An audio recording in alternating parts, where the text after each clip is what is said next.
Hey, how's it going, guys? Mr. Boss for the win here, and in today's GTA 5 video, we're going to be taking a look at the unreleased cars and vehicles as a part of the Bottom Dollar Bounties DLC update. So in total, Rockstar added 21 new vehicles in this DLC. 16 of them are actual new cars. There's one new business vehicle, which is the Class A bail enforcement van, and there's 4 drift versions of the cars. So let me give you guys a quick rundown of the vehicles that are currently here right now. On the Legendary Motorsports site, which actually doesn't feature any drip feed cars, we begin with the Bolacon Envisage, which you can see there has a price of $2,472,000. It is a 2-door sports car. We then have the Anus Paragon S, which is extremely confusing because there is already a Paragon R in-game. This is a 2-door vehicle at $2,010,000. Then you have a supercar, the Ubermacht Niobe,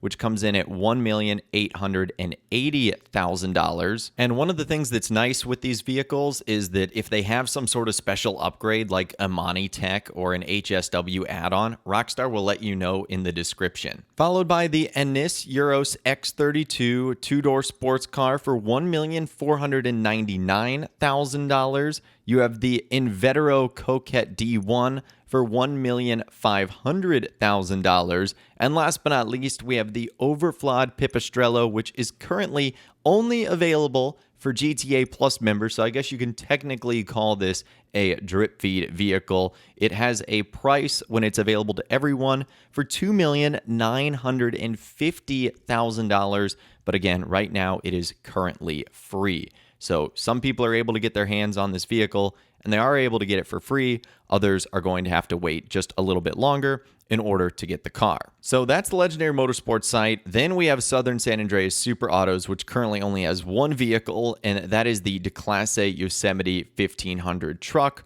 for $1,205,000. Again, none of those vehicles have trade prices or anything like that. But then that takes us to Warstock Cash and Carry, where we have 3 new police cruisers. We have the Impaler SZ Cruiser, which has a buy it now price of $4,720,000 and a trade price of $3,540,000. You have the Dorado Cruiser, which has a buy it now price of $5,005,000 and a trade price of $3,753,750. And then you have the Greenwood Cruiser, which has a buy it now price of $4,910,000 and a trade price of $3,682,500. And you obtain that buy it now price by completing the slush fund as a part of the Cluckin' Bell Farm raid, being a leader. So now that we've got the vehicles that are currently in the game, let's go over the drip feed cars. And we actually want to start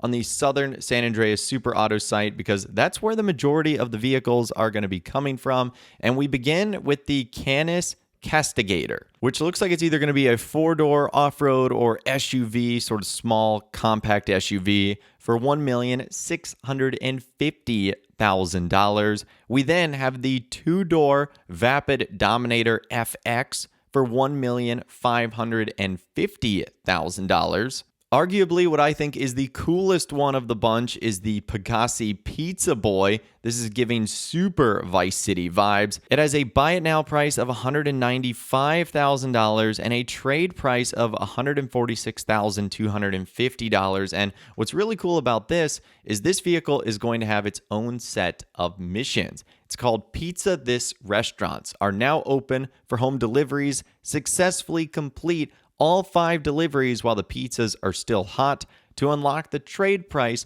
for the Pegassi Pizza Boy. So this vehicle is going to have its own set of missions attached to it, which is so neat. Again, giving super Vice City vibes for those of you guys that played that game. And then last but not least, on the Southern San Andreas Super Auto site, we have the 4-door Benefactor Vorschlaghammer, hopefully I'm pronouncing that correctly, at $1,790,000.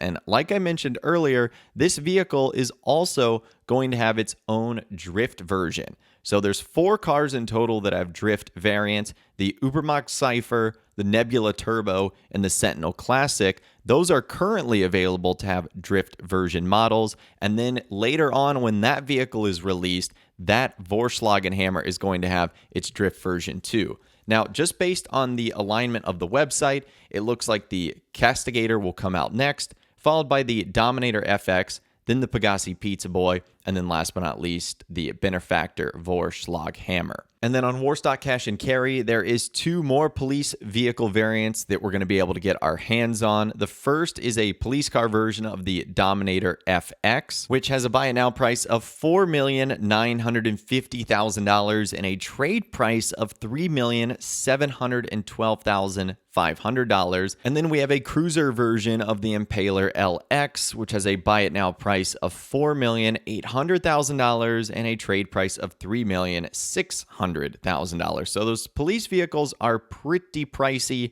Again, based on the order of the website here, we'll get the Dominator FX first and then the Impaler LX second.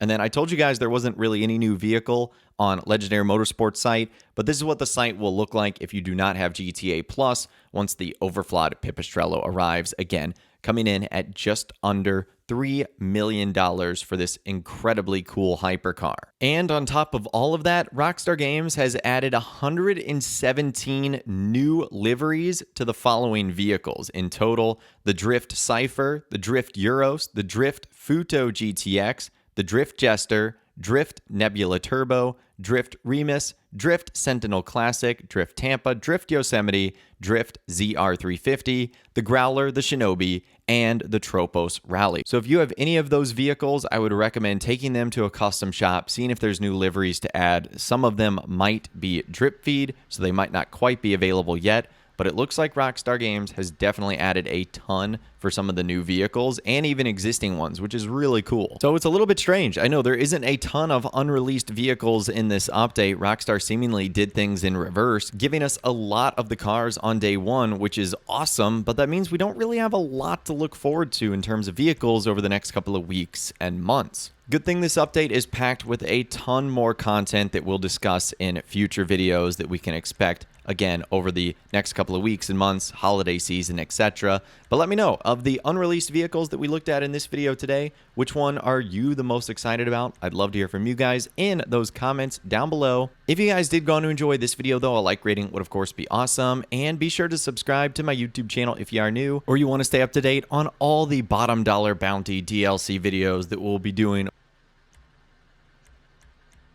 And be sure to ring that notification bell as well. Sometimes YouTube just doesn't work, and if you ring that bell, you'll always be guaranteed to be notified when new videos arrive. But of course, as always, guys, thank you all so much for watching. Take care, and I'll see you guys in the next video.